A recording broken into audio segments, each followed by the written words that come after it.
విచ్చేసినటువంటి పెద్దలు ధర్నా కార్యక్రమాన్ని నిర్వహిస్తున్నటువంటి గౌరవనీయులు ఎర్ర సత్యనారాయణ గారు, కార్యక్రమానికి విచ్చేసినటువంటి గౌరవ మాజీ గవర్నర్ గారు అయినటువంటి దత్తాత్రేయ గారు, సోదరులు కృష్ణ గారు, జనార్దన్ గారు, ఇతరత్ర మా ఆడబిడ్డలకు అన్నదమ్ములందరికీ హృదయపూర్వకమైనటువంటి అభినందనలు తెలియజేస్తూ, ప్రజాస్వామ్య దేశంలో పాలకుల వైఖరి దినదినం నియంత్రణ కల్పించేటువంటి ధోరణి కొనసాగుతా ఉన్నది.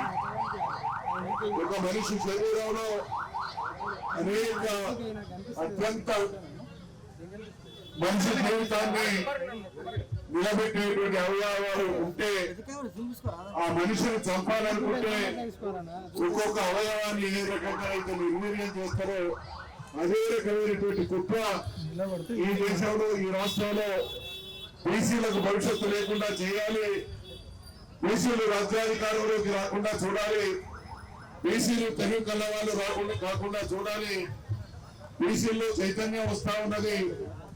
వాళ్ళకి ఇంకా దానికి మిత్య తోడైతే మా పునాదులు కదిలిపోతాయనేటువంటి దుర్మార్గపు కుట్రతోని ఒకవైపు బీసీలు తరతరాలుగా బాధపడ్డ అవమానానికి గురైనా పర్వాలేదు కానీ మా ఆధిపత్య దురహంకారం కొనసాగుతూనే ఉండాలి అనేటువంటి విచిత్రమైనటువంటి వైఖరి భారతదేశ పాలక వ్యవస్థలో కొనసాగుతా ఉన్నది.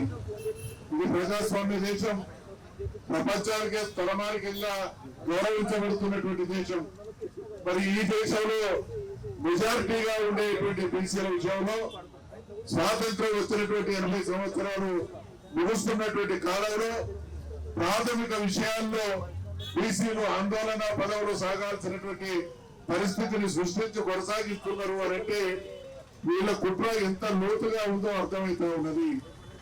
బీసీల కులగణన చేయండి, ఈ దేశంలో మేమేందో, మాకు జరుగుతున్నటువంటి అన్యాయం ఏంటో, మా వాటా ఏందో తేల్చాలనేటువంటి డిమాండ్ దేశవ్యాప్తంగా బీసీల నుండి వినిపిస్తున్నా, గతంలో అనేక సందర్భాల్లో కులగణన చేస్తాం, బీసీలను అన్ని విధాలుగా ఆదుకుంటాం, వీళ్ళకి న్యాయం చేస్తామని హామీలు ఇచ్చినటువంటి పాలక వర్గాలు వాళ్ళ తీరా నిర్ణయాలు తీసుకునేటువంటి పరిస్థితి, ఆ నిర్ణయాలు అమలు చేయాల్సినటువంటి అనివార్యత ఏర్పడుతున్నటువంటి పరిస్థితులలో మొదటికే మోసం లాంటి కుట్రలకు పాల్పడుతున్నారు. కాబట్టి మేము హెచ్చరిక చేస్తా ఉన్నాం, దేశంలో కులగణన జరగాలి, మా బీసీలకు మంత్రిత్వ శాఖ ఏర్పాటు చేయబడాలి, తెలంగాణ రాష్ట్రంలో 42% రిజర్వేషన్లకు ఈ రాష్ట్ర ప్రభుత్వం పంపినటువంటి ఆ తీర్మానాన్ని చట్టంగా పార్లమెంట్ ఆమోదించి కేంద్ర ప్రభుత్వం తన చిత్తశుద్ధిని దాటుకోవాలి.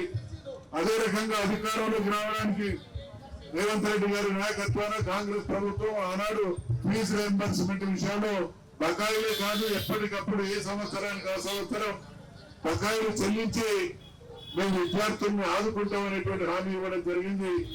ఇవాళ దాదాపు 10,000 కోట్ల రూపాయలు పెండింగ్ లో ఒకవైపు ఉంటే, మరొక వైపు విద్యకేదో బ్రహ్మాండమైనటువంటి అవకాశాలను సృష్టిస్తున్నాం, కల్పిస్తున్నాం అనేటువంటి మోసం చర్యలు కొనసాగుతా ఉన్నాయి.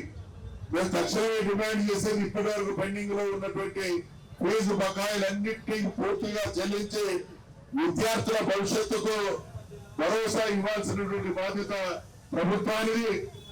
లేకపోతే ఈ మధ్య కాలంలో ప్రపంచవ్యాప్తంగా అవమానానికి, అన్యాయానికి గురైనటువంటి వర్గాలు చేస్తున్నటువంటి పోరాటాలను కూడా పరిగణలోకి తీసుకోకుంటే తెలంగాణ రాష్ట్రంలో ఫీజు రీయింబర్స్మెంట్ విషయంలో, అదేవిధంగా భారతదేశంలో బీసీల కులగణన ఇతరత్ర విషయాల్లో అదే రకమైనటువంటి ఒక విప్లవాత్మకమైనటువంటి పందాన్ని ఎంచుకొని మేమందరం ముందుకు సాగాల్సినటువంటి పరిస్థితి కల్పించకూడదు అని హెచ్చరిస్తా ఉన్నాం.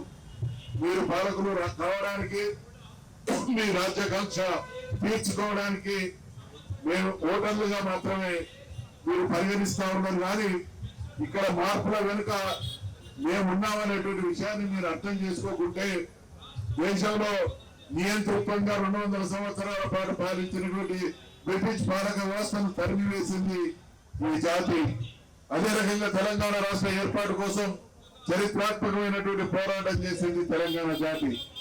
రైతులకు సంబంధించినటువంటి నల్ల చట్టాలు తీసుకొచ్చింది, వాటిని రద్దుపరిచింది కూడా రైతాంగ పోరాటం. అంటే ప్రజాస్వామ్య దేశంలో నాకు అర్థం కాని విషయం ఏంటంటే, ప్రజల ఓట్ల ద్వారా అధికారంలోకి వచ్చినటువంటి పాలక వర్గాలు వాళ్ళకు ఉండేటువంటి సమస్యలను, ఇచ్చినటువంటి హామీల్ని అమలు చేసి శభాష్ అనిపించుకోవాల్సినటువంటి బాధ్యతను విస్మరించి ప్రజలు ఉద్యమిస్తేనే, నిలదీస్తేనే, మెడలు వంచితేనే మేము ఈ సమస్యను పరిష్కరిస్తామనేటువంటి ధోరణి. ఇది ప్రజాస్వామ్యం ఎట్లయితుంది? ఇది నియంతృత్వం కాదా? నియంత్రణ లక్షణం కాదా? ఆ రకమైనటువంటి పరిస్థితి దేశంలో కొనసాగితే దేశ ప్రజాస్వామ్యమే ప్రమాదంలో పడేటువంటి అవకాశం ఉన్నది. కాబట్టి మేము మీ విడలు వంచుతాం, అదే రకంగా ప్రజాస్వామ్యాన్ని కూడా కాపాడుకుంటాం. ఇప్పటికైనా మీలో ఆ సోయి, మీలో ఆ విజ్ఞత కలిగి నిర్ణయాలు తీసుకోవాలి. ఆ నిర్ణయాలు తీసుకునేటువంటి సంస్కారం లేదు కాబట్టి మా ఆవేదనను, మాకు జరుగుతున్నటువంటి అన్యాయాల్ని ఈ ధర్నాల ద్వారా మీకు గుర్తు చేస్తా ఉన్నాం. ఈ ధర్నా ఒక హెచ్చరిక మాత్రమే.